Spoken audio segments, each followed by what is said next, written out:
Banks का business model क्या है, ये बैंक्स कैसे काम करते हैं? बहुत ही सिंपल वे में अगर समझाऊं तो बैंक्स आपके दिए हुए पैसे को आगे किसी और इंसान या कंपनी को एज अ लोन देते हैं और फिर उस पर इंटरेस्ट चार्ज करते हैं जो कि उनका प्रॉफिट होता है। फॉर एग्जाम्पल 2 लोग हैं, एक मैं और एक मेरा दोस्त अली। अब सपोज करें मैंने बैंक में 1000 रूपए सेविंग अकाउंट में डिपॉजिट करवाए और बैंक उस 1000 पर मुझे 5% इंटरेस्ट देता है, लेकिन फिर बैंक वही 1000 रूपए आगे अली को लोन देता है और उससे 10% इंटरेस्ट रेट चार्ज करता है। इस तरह बैंक को 5% इंटरेस्ट बचता है और वो उसका प्रॉफिट है। ये सिर्फ एक सिंपल सी डेफिनेशन है बैंकिंग की। इसके अलावा बैंक्स रियल एस्टेट, बिजनेसेस और स्टॉक एक्सचेंज में भी आपका पैसा इन्वेस्ट करते हैं और उससे प्रॉफिट कमाते हैं, मगर आपको सिर्फ वही 5% मिलता है। खैर उस वक्त स्वीडिश बैंक्स ये लोन देने का काम बहुत लिमिटेड स्केल पर कर रहे थे और लोगों को सिर्फ डिपॉजिट की फैसिलिटी दे रहे थे और इस तरह प्रॉफिट कमाने की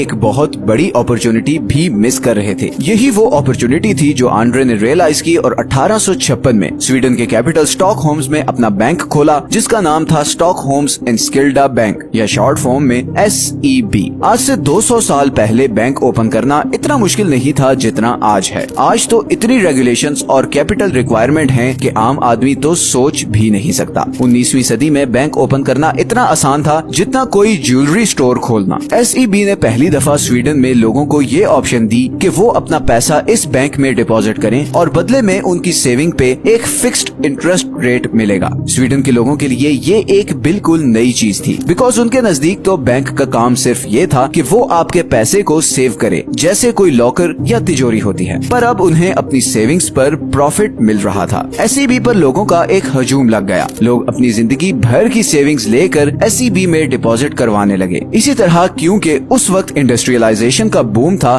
तो बहुत से बिजनेसमैन SEB से आकर लोन लेना शुरू हो गए। वॉलनबर्ग एक तरफ से आम लोगों की सेविंग्स पकड़ रहा था और फिर वही सेविंग्स आगे इंडस्ट्रियलिस्ट्स और बड़े बड़े बिजनेसमैन को हाई इंटरेस्ट रेट पर एज अ लोन दे रहा था। चंद सालों में ही SEB पूरे स्वीडन पर छा चुका था। स्वीडन के हर बंदे का पैसा किसी न किसी तरह SEB के पास था। मतलब सिचुएशन कुछ ऐसी थी कि या तो आपका पैसा SEB में डिपॉजिट है या फिर आप SEB से लिया हुआ लोन पे ऑफ कर रहे हो या फिर आप किसी ऐसी कंपनी में काम कर रहे हो जिसने SEB से लोन लिया हुआ है। पूरी स्वीडिश इकोनॉमी SEB के कंट्रोल में थी, मगर वॉलनबर्ग फैमिली इधर रुकने वाली नहीं थी। उन्हें और पैसा और पावर चाहिए थी। उन्होंने सोचा कि क्यों ना इस सारे पैसे से स्वीडन की सारी बड़ी कंपनीज खरीद ली जाएं। और फिर वॉलनबर्ग्स ने रेलवे से लेकर factories, shipping ports, press, real estate हर चीज में पैसा इन्वेस्ट करना शुरू कर दिया। स्वीडन की शायद ही कोई इंडस्ट्री हो जिसमें वॉलनबर्ग्स के स्टेक्स ना हो। स्वीडन की सारी इकोनॉमी, सारा पैसा, सारे लोग सिर्फ एक फैमिली के कंट्रोल में थे और ये कंट्रोल अब स्वीडन से निकलकर यूरोप और फिर पूरी दुनिया में फैलने वाला था।